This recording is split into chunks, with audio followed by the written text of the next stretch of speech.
समझता दिल को हमारे, करता मेरी हिफाजत है।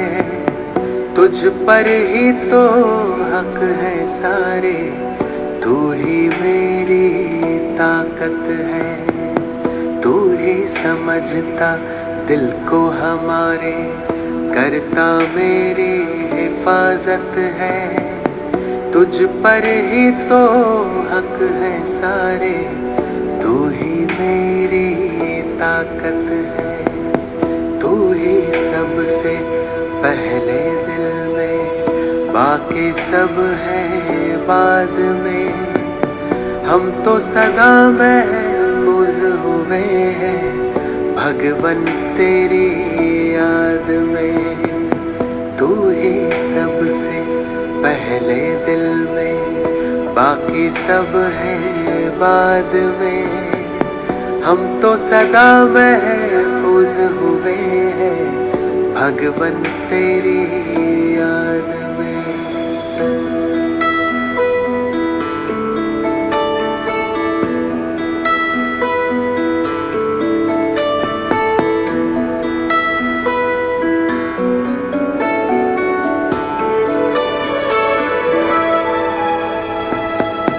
दिल जो गाता तू वो गजल है, तू ही भरता मुझ में बल है। तुझसे मुकम्मल मेरी सांसें, तू ही जीवन सबका तराशे।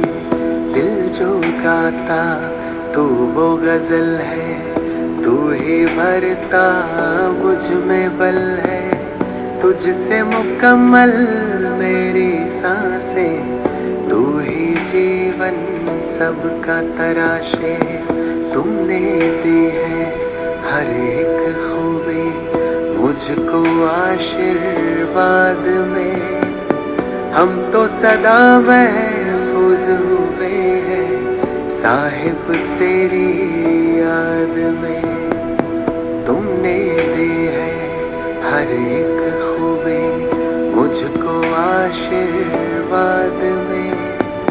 हम तो सदा महफूज हुए हैं साहिब तेरी याद में।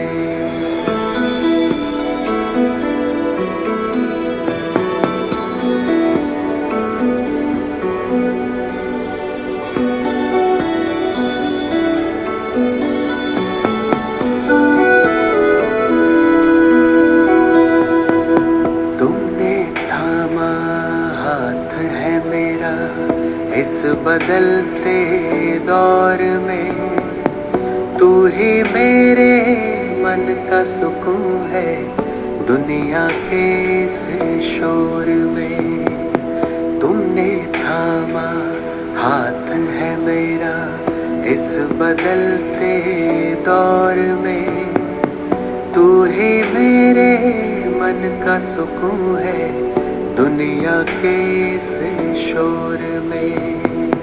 पाए हैं तुमसे सभी खजाने मैंने जायदाद में। हम तो सदा महफूज हुए हैं ईश्वर तेरी याद में।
शांति।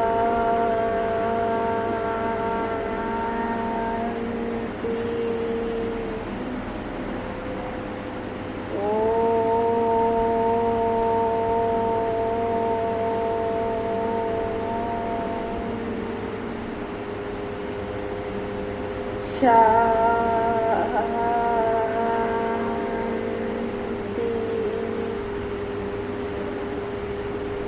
ओम शांति।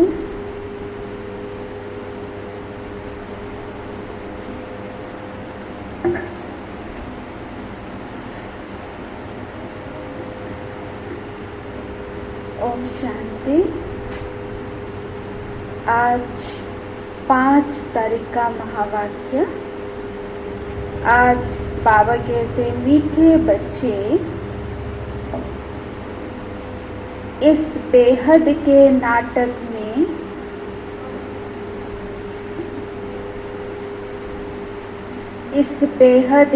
नाटक में तुम आत्माओं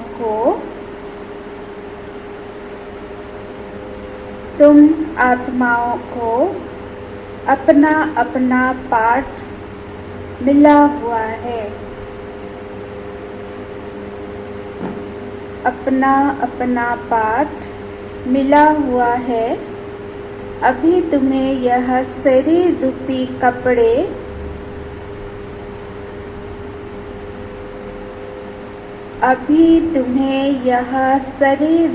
कपड़े उतार घर जाना है।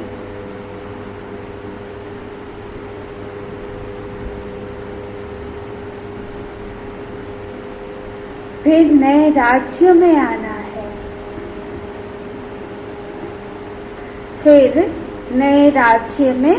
आना है। तो आज क्या कहा बाबा ने बच्चों को? बाबा ने कहा इस बेहद के नाटक में तुम आत्माओं को अपना अपना पाठ मिला हुआ है। अभी तुम्हें यह शरीर रूपी कपड़े उतार घर जाना है, फिर नए राज्य में आना है। प्रश्न, बाप कोई भी कार्य प्रेरणा से नहीं करते। बाप कोई भी कार्य प्रेरणा से नहीं करते, उनका अवतरण होता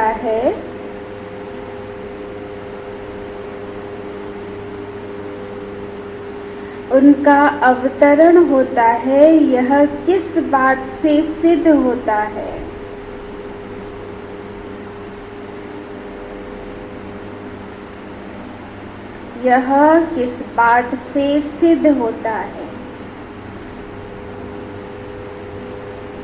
तो क्या पूछा बाबा ने प्रश्न में? बाबा ने कहा बाप कोई भी कार्य प्रेरणा से नहीं करते, उनका अवतरण होता है। यह किस बात से सिद्ध होता है? तो उत्तर में बाबा ने कहा बाप को कहते ही है करण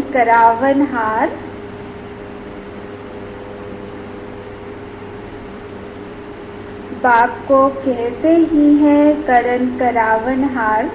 प्रेरणा का तो अर्थ है विचार।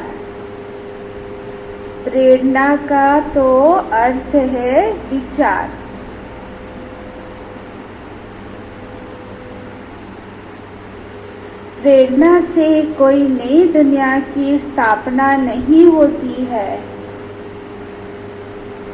प्रेरणा से कोई नई दुनिया की स्थापना नहीं होती है।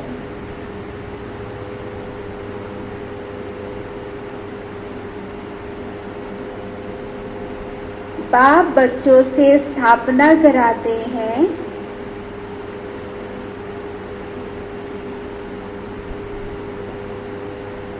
कर्म इंद्रियों बिगड़ तो कुछ भी करा नहीं सकते।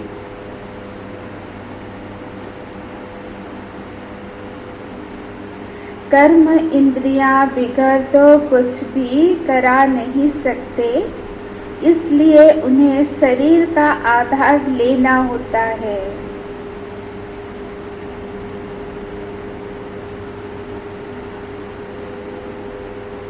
इसलिए उन्हें शरीर का आधार लेना होता है। तो आज क्या सुना है बाबा ने? उत्तर में बाबा ने कहा, बाप को कहते ही है करण करावनहार, प्रेरणा का तो अर्थ है विचार। प्रेरणा से कोई नई दुनिया की स्थापना नहीं होती। बाप बच्चों से स्थापना कराते हैं, बाप बच्चों से स्थापना कराते हैं। कर्म इंद्रिया बिगड़ तो कुछ भी करा नहीं सकते, इसलिए उन्हें शरीर का आधार लेना पड़ता है। अच्छा, ओम शांति। तो आज बाबा ने कहा, रूहानी बच्चे रूहानी बाप के सामने बैठे हैं। कौन और किसके सामने बैठे हैं? बाबा ने कहा, रूहानी बच्चे रूहानी बाप के सामने बैठे हैं। गोया आत्माएं अपने बाप के सम्मुख बैठी है। आत्मा जरूर जिस्म के साथ ही बैठेगी। बाप भी जब जिस्म लेते हैं तब ही सम्मुख होते हैं। इनको ही कहा जाता है आत्मा परमात्मा का मेला। अलग रहे बहुकाल। तुम बच्चे समझते हो ऊंचे से ऊंच बाप को ही ईश्वर प्रभु परमात्मा भिन्न भिन्न नाम दिए हैं। परम पिता परमात्मा कभी लौकिक बाप को नहीं कहा जाता। सिर्फ परम पिता परमात्मा लिखा तो भी हर्जा नहीं। परम पिता अर्थात वह सभी का पिता है और एक है। सभी का पिता माना सभी मनुष्य आत्माओं का पिता, सभी धर्म आत्माओं का पिता वह एक ही है। बच्चे जानते हैं हम परम पिता परमात्मा के साथ साथ बैठे हैं। परम पिता परमात्मा और हम आत्माएं शांति धाम के रहने वाले हैं। यहाँ पाठ बजाने आते हैं। सतयुग से लेकर कलयुग के अंत तक पाठ बजाया है। यह हो गई नई रचना। रचता बाप ने समझाया है कि तुम बच्चों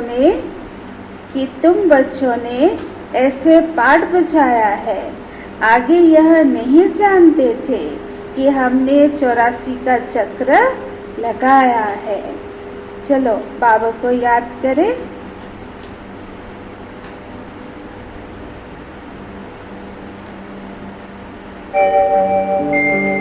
ओम शांति शांति।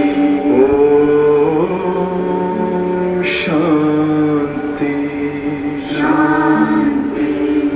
अंतर मन में ज्योति जगा लो, होगा दूर अंधेरा।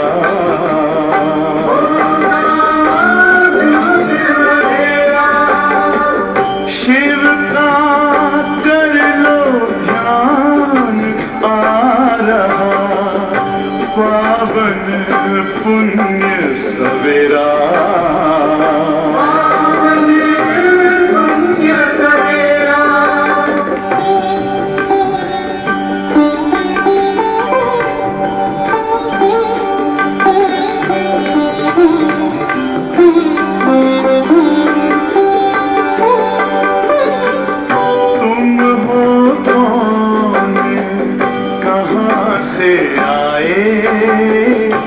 अपने आप को जानो,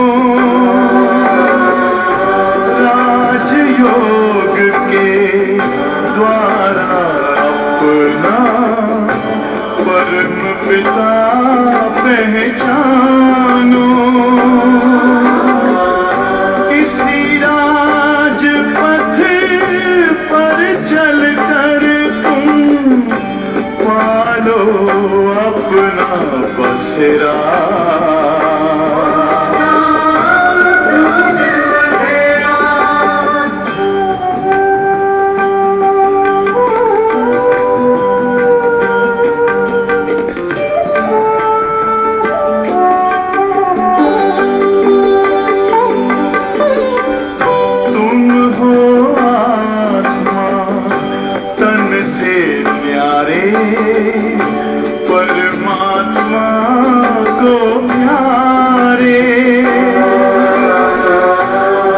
दिव्य गुणों को धारण करके योगी बनो दुलारे।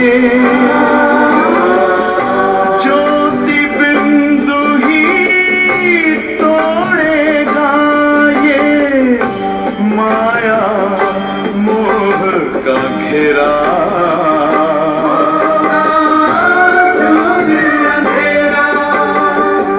अंतर मन में ज्योति जगा लो, होगा दूर अंधेरा।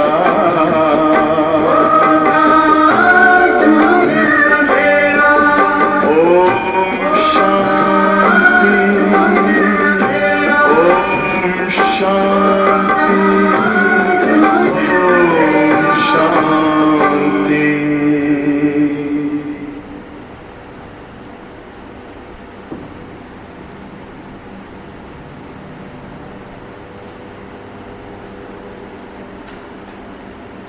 ओम शांति।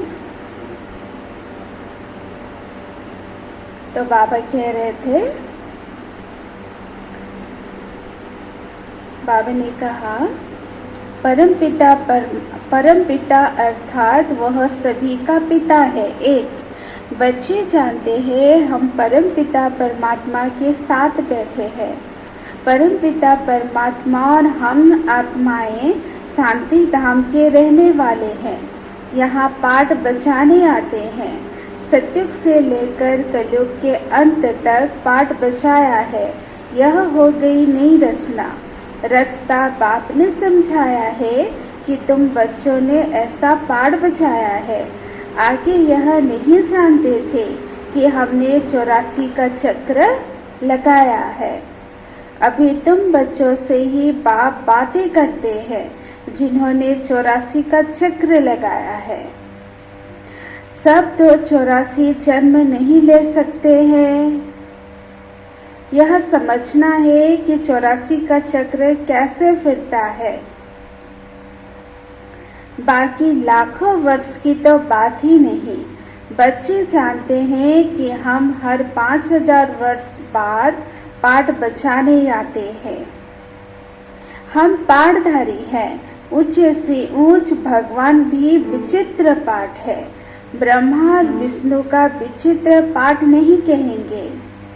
दोनों ही 84 का चक्र लगाते हैं।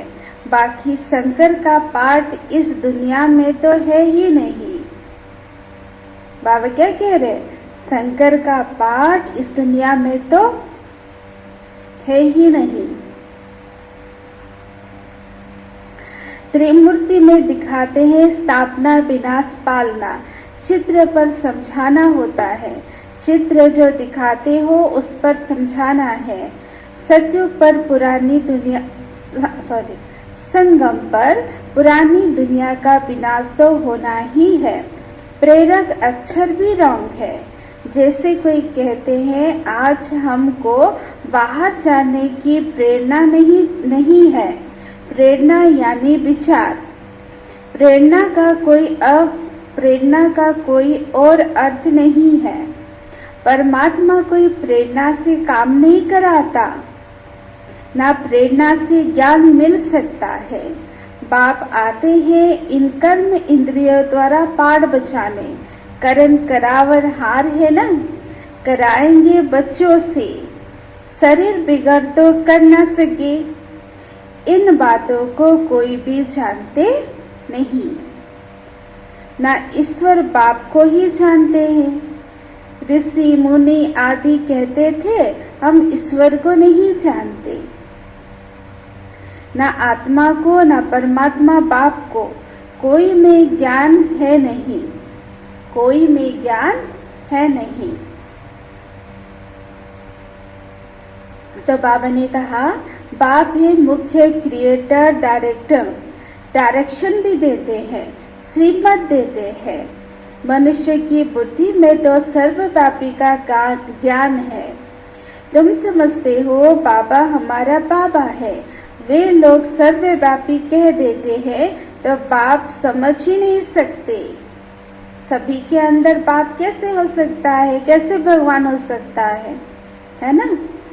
तो बाबा ने कहा वे समझ भी नहीं सकते, तुम समझते हो यह बेहद के बाप की फैमिली है। सर्वव्यापी कहने से फैमिली की खुशबू नहीं आती। उनको कहा जाता है निराकारी शिव बाबा। किनको? शिव बाबा को। तो बाबा ने कहा निराकारी आत्माओं का बाबा शरीर है, तब आत्मा बोलती है बाबा। शरीर है तब आत्मा मुख द्वारा बोलती है बाबा। तो बाबा ने कहा बिगड़ शरीर तो आत्मा बोल न सके, भक्ति मार्ग में बुलाते आए हैं, समझते हैं वो हो बाबा, दुख हरता सुख करता है, सुख मिलता है सुख धाम में, शांति मिलती है शांति धाम में। यहाँ है ही दुख, यह ज्ञान तुमको मिलता है संगम पर। पुराने और नए के बीच बाप आते ही तब है जब नई दुनिया की स्थापना और पुरानी दुनिया का विनाश होना है। पहले हमेशा कहना चाहिए नई दुनिया की स्थापना, पहले पुरानी दुनिया का विनाश कहना रॉन्ग हो जाता है। पहले स्थापना करेंगे फिर विनाश करेंगे ना। तो बाबा कहले पहले स्थापना फिर विनाश, रॉन्ग हो जाता है ना। अभी तुमको बेहद के नाटक की नॉलेज मिलती है। जैसे उस नाटक में एक्टर्स आते हैं तो घर से साधारण कपड़े पहनकर आते हैं, फिर पाठ में आकर कपड़े बदलते हैं, फिर नाटक पूरा हुआ तो वह कपड़े उतार कर घर जाते हैं। यहाँ तुम आत्माओं को घर से अशरीरी आना है। बाबा क्या कह रहे? तुम्हें उस घर से अशरीरी आना है। यहाँ आकर यह शरीर रूपी कपड़े पहनते हो ना। हर एक को अपना अपना पाठ मिला हुआ है। यह बेहद का नाटक। अभी यह बेहद की सारी दुनिया पुरानी है, फिर होगी नई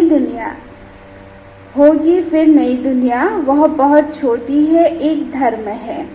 गोल्डन एज दुनिया, सत्युग, बहुत थोड़े बाबा कह रहे होंगे वहां पे। एक धर्म है। तुम बच्चों को इस पुरानी दुनिया से निकल फिर हद की दुनिया में, नई दुनिया में आना है, क्योंकि वहां है एक धर्म। तो बाबा ने कहा अनेक धर्म अनेक मनुष्य होने से बेहद हो जाती है। वहाँ तो है एक धर्म, थोड़े मनुष्य। एक धर्म की स्थापना के लिए आना पड़ता है। तुम बच्चे इस बेहद के नाटक के राज को समझते हो कि यह चक्र कैसे फिरता है। इस समय जो कुछ प्रैक्टिकल में होता है उसका ही फिर भक्ति मार्ग में त्योहार मनाते हैं। नंबरवार कौन कौन से त्योहार हैं? बाबा पूछ रहे नंबरवार कौन कौन से त्योहार है? तो बाबा ने कहा यह भी तुम बच्चे जानते हो। ऊंचे से ऊंच भगवान शिव बाबा जिसकी जयंती कहेंगे,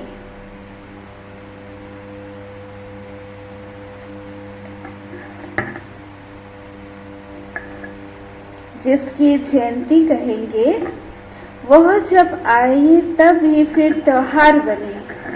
जब बाबा आए तब भी त्योहार बने।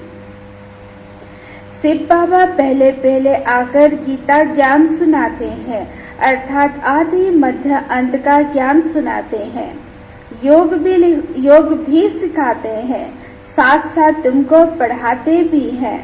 तो पहले बाप आया, शिव जयंती हुई, फिर कहेंगे गीता जयंती। आत्माओं को ज्ञान सुनाते हैं तो गीता जयंती हो गई। ठीक है। तुम बच्चे विचार कर त्योहार को नंबरवार लिखो। इन बातों को समझेंगे भी अपने धर्म के। हर एक को अपना धर्म प्यारा लगता है, दूसरे धर्म वालों की बात ही नहीं। ठीक है। तो बाबा ने कहा बात ही नहीं, भल किसी को दूसरा धर्म प्यारा हो भी, परंतु उसमें आ न सके। स्वर्ग में और धर्म वाले थोड़ी ही आ सकते हैं, नहीं। झाड़ में बिल्कुल साफ है, जो धर्म जिस समय आते हैं फिर उस समय आएंगे। पहले बाप आते हैं, वही आकर राजयोग सिखलाते हैं, तो कहेंगे शिव जयंती, तो फिर गीता जयंती, फिर नारायण जयंती। फर्स्ट शिव जयंती, फिर बाबा ने कहा गीता जयंती, फिर नारायण जयंती। वह तो हो जाता है सत्युग, वे भी लिखना पड़े नंबरवार। यह ज्ञान की बातें हैं। शिव जयंती कब हुई वह भी पता नहीं है। ज्ञान सुनाया जिसको गीता कहा जाता है, फिर विनाश भी होता है। जगदम्बा आदि की जयंती का कोई हॉलीडे है नहीं। बाबा क्या कह रहे, जगदम्बा का जब पूजा होती है, जब पेंडल लगते हैं, उस समय कोई भी हॉलीडे नहीं है। तो बाबा ने कहा मनुष्य किसी की भी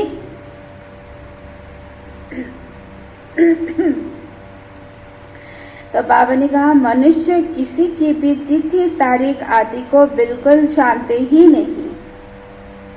सुना। तो बाबा ने कहा जानते ही नहीं। लक्ष्मी नारायण राम सीता के राज्य को ही नहीं जानते। 2500 वर्ष में जो आए हैं उनको जानते हैं, परंतु उनसे पहले जो आदि सनातन देवी देवता थे उनको फिर कितना समय हुआ कुछ भी नहीं जानते। तो बाबा ने कहा 5000 वर्ष से बड़ा कल्प तो हो ना सके। आधा तरफ तो ढेर संख्या आ गई, बाकी आधा में इनका राज्य। फिर जास्ती वर्षों का कल्प हो कैसे होगा। तो बाबा ने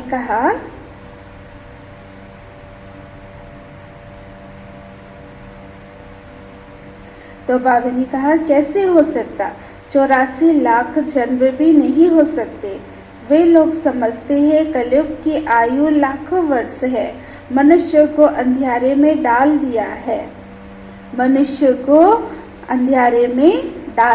है। तो बाबा ने कहा कहाँ सारा ड्रामा 5000 वर्ष का, कहाँ सिर्फ कलयुग के लिए कहते हैं कि अभी 40,000 वर्ष शेष है। जब लड़ाई लगती है तो समझते हैं भगवान को आना चाहिए, लेकिन भगवान को तो आना चाहिए किस पर? बाबा के संगम पर। महाभारत लड़ाई तो लगती ही है। क्या कहा बाबा ने? महाभारत लड़ाई तो लगती ही है संगम पर। बाप कहते हैं मैं भी कल्प कल्प संगम पर आता हूँ। बाप आए हैं नई दुनिया की स्थापना, पुरानी दुनिया का विनाश कराने। नई दुनिया की स्थापना होगी तो पुरानी दुनिया का विनाश जरूर होगा।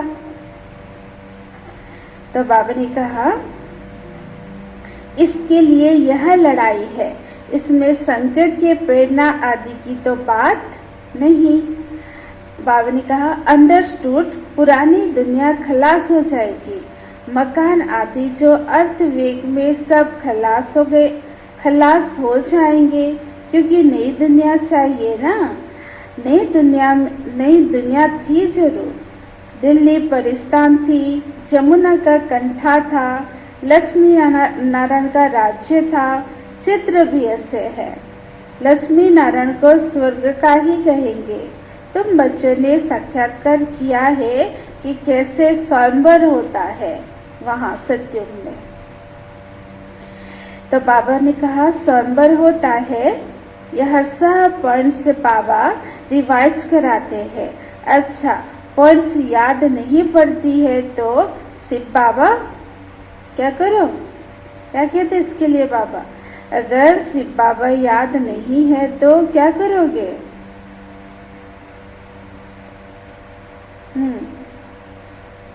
तो बाबा ने कहा तुम बच्चों ने साक्षात्कार भी किया है कि कैसे स्वयंवर होता है, यह सब पॉइंट बाबा रिवाइज कराते हैं। अच्छा, पॉइंट्स याद नहीं पड़ती है तो बाबा को याद करो। बाप भूल जाता है तो टीचर को याद करो। टीचर भूल जाएंगे तो क्या करो? हाँ, सद्गुरु को याद करो। तो बाबा ने कहा टीचर जो सिखलाते हैं वो भी जरूर याद आएगा ना। टीचर भी याद रहेगा, नॉलेज भी याद रहेगी, उद्देश्य भी बुद्धि में है। याद रखना है कि बड़े कुमारी, बाबा ने कहा। अच्छा, बाबा ने कहा याद रखना ही पड़े क्योंकि तुम्हारी स्टूडेंट लाइफ है ना। यह भी जानते हो जो हमको पढ़ाते हैं वो हमारे बाप भी है। जो हमको पढ़ाते हैं वो हमारा बाप भी है। लौकिक बाप कोई गुम नहीं हो सकता। लौकिक पारलौकिक और फिर यह है अलौकिक। इनको कोई याद नहीं करते। लौकिक बाप से तो वर्षा मिलता है, अंत तक याद रहती है। शरीर छोड़ फिर दूसरा बाप मिले। इस जन्म के ये शरीरधारी पिता, फिर नेक्स्ट जन्म हम लेंगे तो दूसरे पिता होंगे, फादर। तो बाप मिलता है। तो बाबा ने कहा जन्म बाय जन्म लौकिक बाप मिलते हैं। पारलौकिक बाप को भी दुख में व सुख में याद करते हैं। बच्चा मिला तो कहेंगे ईश्वर ने बच्चा दिया। बाकी प्रजापिता ब्रह्मा को क्यों याद करेंगे? इनसे कुछ मिलता थोड़ी ही है। इनको अलौकिक कहा जाता है।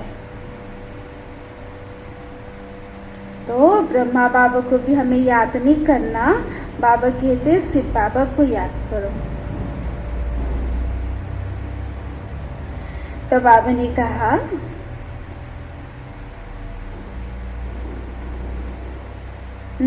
बाबा क्या कह रहे थे?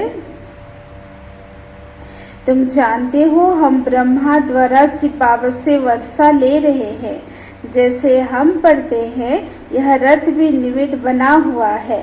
बहुत जन्मों के अंत में इनका शरीर ही रथ बना है। किनका शरीर? अंत में कृष्ण की आत्मा जो कि अंतिम समय में अभी ब्रह्मा बनी है, उनका ही शरीर बाबा रथ पे लेते, लोन लेते। रथ बना हुआ है, बाबा ने कहा। तो बाबा ने कहा अंत में इनका शरीर ही रथ बना। रथ का नाम तो रखना पड़ता है ना। जिस पे सवारी करते हैं, बैठते हैं, उसका नाम तो रखते हैं ना। तो बाबा ने कहा यह है बेहद का संन्यास। रथ कायम ही रहता है, बाकी का ठिकाना नहीं है। बाबा ने क्या कहा? रथ कायम ही रहता है, बाकी का ठिकाना नहीं है। चलते चलते फिर भागंती हो जाते। यह रथ तो मुकर्रर है। नामा अनुसार इनको भी, बाबा ने कहा, इनको कहा जाता है भाग्यशाली रथ। ब्रह्मा बाबा के शरीर को हम कहेंगे भाग्यशाली रथ। तो बाबा ने कहा रथ का नाम तो रखना पड़ता है ना। यह है बेहद का संन्यास। रथ कायम ही रहता है, बाकी का ठिकाना नहीं है। चलते चलते फिर, बाबा कह रहे हैं, चलते चलते फिर भागंती हो जाते हैं। यह रथ तो मुकर्रर है। ड्रामा अनुसार इनको कहा जाता है भाग्यशाली रथ। तो बाबा ने कहा तुम सबको भाग्यशाली रथ नहीं कहेंगे, भाग्यशाली रथ एक माना जाता है। सुना, भगवान जिस तन को चुनते हैं, मुकर्रर करते हैं, उस तन को बाबा कह रहे हैं भाग्यशाली रथ है। और भाग्यशाली रथ एक ही होता है। तो बाबा ने कहा तुम भाग्यशाली रथ नहीं ठहरे, तुम्हारी आत्मा इस रथ में बैठ पड़ती है। आत्मा पवित्र बन जाती है, इसलिए बलिहारी इस तन की ही है जो इसमें बैठ पढ़ाते हैं। बाबा ने कहा यह अंतिम जन्म बहुत वैल्यूबल है। फिर शरीर बदल, बाबा ने कहा यह अंतिम जन्म बहुत वैल्यूबल है, फिर शरीर बदल हम देवता बन जाएंगे। इस पुरानी दुनिया, बाबा ने कहा बाबा ने क्या कहा, बदलना है। तुम भाग्यशाली रथ नहीं ठहरे, तुम्हारी आत्मा इस रथ में बैठ पड़ती है। आत्मा पवित्र बन जाती, इसलिए बलिहारी इस तन की है जो इसमें बैठ पढ़ाते हैं। यह अंतिम जन्म बहुत वैल्यूबल है, फिर शरीर बदल हम देवता बन जाएंगे। तो बाबा ने कहा इस पुरानी शरीर द्वारा ही तुम शिक्षा पाते हो। अभी ये हमारा अंतिम 84वीं जन्म। बाबा कहते ये शरीर पुराना है, ठीक है। बाबा ने कहा इस पुराने शरीर द्वारा ही तुम शिक्षा पाते हो, सिर्फ बाबा के बनते हो। तुम जानते हो हमारी पहली जीवन बद्ध नौटे पेनी थी संगम पर, अब बाउंड बन रही है। जितना पढ़ेंगे उतना उच्च पद पाएंगे। बाबा ने समझाया है याद की यात्रा मुख्य है। इनको ही भारत का प्राचीन योग कहते हैं, जिससे तुम पतित से पावन बन जाते हो। स्वर्गवासी तो सब बनते हैं, फिर है पढ़ाई पर मदार। तुम बेहद के स्कूल में बैठे हो, तुम हो फिर देवता बनेंगे। तुम समझ सकते हो बाबा ने कहा तुम समझ सकते हो उच्च पद कौन पा सकते हैं। तो बाबा ने कहा उनकी क्वालिफिकेशन क्या होनी चाहिए। पहले हमारे में भी क्वालिफिकेशन नहीं थी, असुरी मत पर थे। तो बाबा ने कहा अब ईश्वरीय मत मिलती है। असुरी मत से हम उतरती कला में जाते हैं, ईश्वरीय मत से चढ़ती कला में आते हैं। तो बाबा ने कहा अभी तुमको एक ही मत मिलती है जो 21 जन्म कायम आती है, तो ऐसे श्रीमत पर चलना चाहिए। जितना चलेंगे उतना श्रेष्ठ पद पाएंगे, कम चलेंगे तो कम पाएंगे। श्रीमत है ही भगवान की, उच्च से उच्च भगवान की। जिसने कृष्ण को, बाबा ने कहा जिसने कृष्ण को ऊंचे से ऊंच बनाया है, फिर नीचे से नीच रावण बनाते हैं। बाबा ने कहा बाप गोरा बनाते हैं, फिर रावण क्या कहेंगे? बाबा कह रहे सांवला बना देती है। तो बाबा ने कहा बाप गोरा बनाते हैं, फिर रावण सांवरा बनाते हैं। बाप वर्षा देते हैं, वह है ही भाइसलस देवताओं की दुनिया। देवताओं की महिमा गाते हैं आप सर्वगुण संपन्न। और इसके आगे बाबा ने क्या कहा? देवताओं को सब जानते हैं, उसकी महिमा करते हैं। गाते हैं सर्वगुण संपन्न सन्यासी को संपूर्ण निर्विकारी नहीं कहेंगे। बाबा क्या कह रहे हैं? वो सन्यासी को संपूर्ण निर्विकारी नहीं कहेंगे, क्योंकि आत्मा और शरीर दोनों क्या है? अपवित्र है। तो बाबा ने कहा सन्यासियों को संपूर्ण निर्विकारी नहीं कहेंगे। सतयुग में आत्मा और शरीर दोनों पवित्र होते हैं। देवताओं को तो सब जानते हैं, वे संपूर्ण निर्विकारी होने के कारण संपूर्ण विश्व के मालिक बनते हैं। अभी नहीं है, फिर तुम बनते हो। बाप भी संगम पर ही आते हैं। बाबा ने कहा ब्रह्मा के द्वारा ब्राह्मण, ब्रह्मा के बच्चे तो तुम सब ठहरे ना। ब्रह्मा के बच्चे तुम सब ठहरे ना। अभी नहीं है, फिर तुम बनते हो। बाप भी संगम पर ही आते हैं। बाबा ने कहा ब्रह्मा के द्वारा ब्राह्मण, ब्रह्मा के बच्चे तो तुम सब ठहरे। वह है ग्रेट ग्रेट ग्रैंडफादर। बोलो प्रजापिता ब्रह्मा का नाम नहीं सुना है? तुम बोलो उनको, नहीं सुना है? परम पिता परमात्मा ब्रह्मा द्वारा ही सृष्टि रचते हैं ना, ब्राह्मण कुल के। ब्रह्मा मुख वंशावली, बाबा कह रहे ब्रह्मा मुख वंशावली भाई बहन हो गए। यहाँ तो रानी की बात नहीं, यह ब्राह्मण कुल की संगम का थोड़ा समय चलता है। बाबा ने क्या कहा? यह ब्राह्मण कुल तो संगम का थोड़ा समय चलता है। राजाई ना पांडव की है ना कौरव की। राजाई अभी किसी की नहीं है, ना पांडव की है ना बाबा कह रहे कौरव की।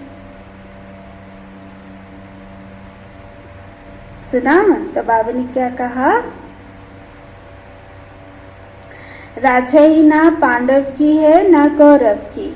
अच्छा, मीठे मीठे सिखलाते बच्चों प्रति माता पिता बाप दादा का याद प्यार और गुड मॉर्निंग।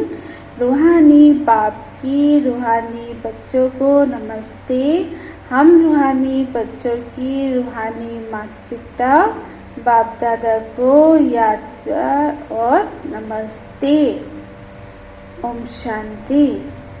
ठीक है, पहला पॉइंट, एक ही जन्म श्रेष्ठ पद का अधिकारी, एक ही जन्म श्रेष्ठ पद का अधिकारी बनने के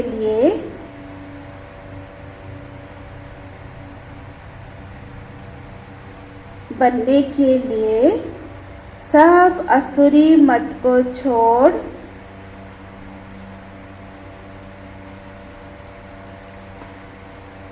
सब असुरी मतों को छोड़ एक श्रीमत पर चलना है।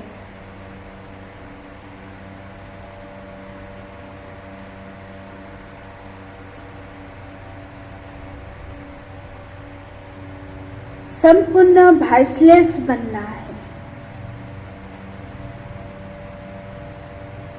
इस पर सेकेंड पॉइंट, इस पुराने शरीर में बैठ बाप की शिक्षाओं को धारण कर देवता बनना है। क्या कहा? इस पुराने शरीर में बैठ बाप की शिक्षाओं को धारण कर देवता बनना है।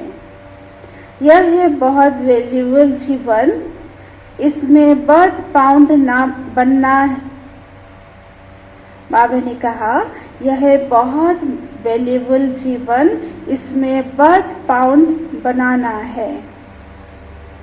बर्थ पाउंड बनाना है।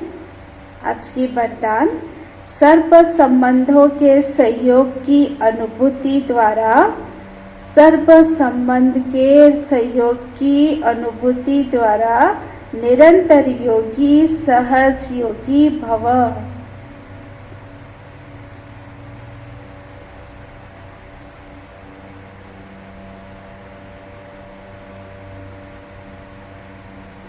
तो बाबा ने कहा हर समय बाप के भिन्न भिन्न संबंधों का सहयोग लेना है। हर समय पिता का, शिक्षक का, सदगुरु का, बंधु का, फिर भाई बहन का, हर एक संबंध का बाबा कह रहे हैं क्या लेना है, सहयोग लेना है। किससे? बाबा से। तो बाबा ने कहा बाप कैसे भी समय पर संबंध निभाते हैं, निभाने के लिए बंधे हुए हैं। बाबा ने कहा बाप कैसे भी समय पर संबंध निभाने वाले बंधे हुए हैं। सारे कल्प में अभी ही सर्व अनुभव की खान प्राप्त होती है।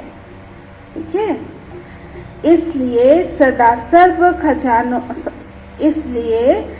सर्व संबंध का सहयोग लो और निर्वृत्ति योगी सहयोगी बनो, क्योंकि जो सर्व संबंधों की अनुभूति व प्राप्ति की में मग्न रहते हैं, वही बाबा ने कहा वह पुरानी दुनिया के वातावरण से सहज ही उपराम हो जाते हैं।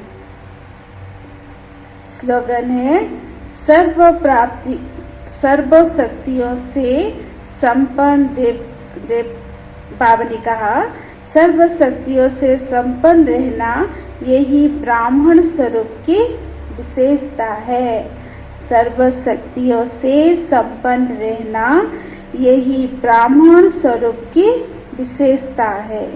सर्व शक्तियों से हमेशा 24 घंटे पूरा बाबा के छत्र छाया के नीचे और शक्तियों के नीचे रहना है, तब अपने को संपन्न और बाबा ने कहा ब्राह्मण स्वरूप की ये विशेषता है।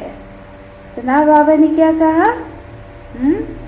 बाबा ने आज कहा बच्चों को एक ही जन्म श्रेष्ठ पद का अधिकारी बनने के लिए सब असुरी मत को छोड़ एक ईश्वरीय मत पे चलना है, संपूर्ण वॉइसलेस बनना है। सेकेंड पॉइंट, इस पुरानी दुनिया में बैठ बाप की शिक्षाओं को धारण कर देवता बनना है। क्या करोगे? इस पुरानी शरीर में बैठ बाबा की शिक्षाओं को धारण करना है। और बाबा ने कहा धारण करेंगे तो निरंतर योगी सहयोगी बन जाएंगे, क्योंकि जो सर्व संबंधों की अनुभूति व प्राप्ति में मग्न रहता है वह पुरानी दुनिया के वातावरण से सहज ही उपराम रहता है। जैसी भी परिस्थिति हो वह आत्मा अपने को क्या समझेगी? उपराम समझेगी। मैं उपराम आत्मा हूँ।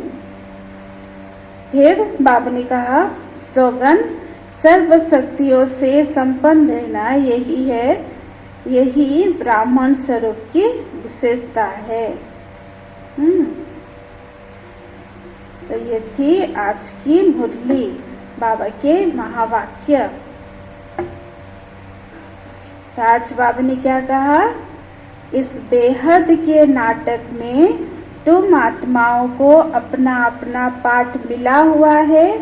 अभी तुम्हें यह शरीर रूपी कपड़े उतार कर घर जाना है, फिर नए राज्य में आना है। फिर प्रश्न में बाबा ने कहा बाप कोई भी कार्य प्रेरणा से नहीं करते, उनका अवतरण होता है। यह किस बात से सिद्ध होता है? तो किस बात से सिद्ध करेंगे? इसके लिए बाबा ने कहा बाप को कहते ही है करण करावन हार। प्रेरणा का तो अर्थ है विचार, सोचना। प्रेरणा से कोई नई दुनिया की स्थापना नहीं होती। बाप बच्चों से स्थापना कराते हैं। कर्म इंद्रियों बिगड़ तो कुछ भी करा नहीं सकते। बाबा बच्चों के बिगड़ कुछ भी स्थापना नहीं कर सकते। इसलिए बाबा को भी इस कर्म इंद्रियों का आधार लेना पड़ता है। तो बाबा ने कहा कुछ भी करा नहीं सकते, इसलिए उन्हें शरीर का आधार लेना पड़ता है। बाबा तो निराकार है, अब निराकार बाबा तो कैसे सुनाएंगे, कैसे समझाएंगे? तो इसीलिए बाबा को भी शरीर का आधार लेना पड़ता है। ठीक है? ओम शांति। चलो बाबा को याद करें।